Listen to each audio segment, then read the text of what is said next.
Possession of Hannah Grace মুভিটি একজন সন্তানের মধ্যে যদি ভয়ঙ্কর এক আত্মা প্রবেশ করে যাকে কোনোভাবে থামানো সম্ভব নয়, এখন একটাই উপায় আছে, বাবা হয়ে মেয়েকে খুন করে ফেলা। বিষয়টা অদ্ভুত না? অন্যদিকে নিজের ডিপ্রেশন ভরা জীবনকে নিয়ে আর একজন মানুষ খুবই নাজেহাল অবস্থায় অতঃপর মর্গে একটি চাকরি নিলেন। এরপর কি হতে যাচ্ছে সেই মর্গে, উত্তর জানতে হলে অবশ্যই the possession of Hannah Grace মুভিটি আপনাকে দেখতেই হবে।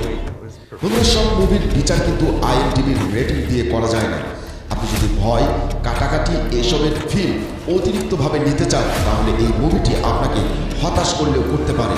মুভিটি একটি স্লোভাবে এগিয়েছে, তবে মুভিটি তাদের জন্যই তৈরি করা হয়েছে যারা মিস্ট্রির মাঝে হালকা মশলা হিসেবে হরর ফিলটা চায়। রাতে হালকা থেকে একটু বেশি হরর ফিল নিয়ে মুভিটা কিন্তু জমার মতো। তারপর আছে কিছু টুইস্ট, আর এই মুভিটি দেখাকালীন সব দিকেই নজর রাখতে হবে আপনার, এমনকি গাড়ির গ্লাসের দিকেও নজর রাখতে হবে, কেননা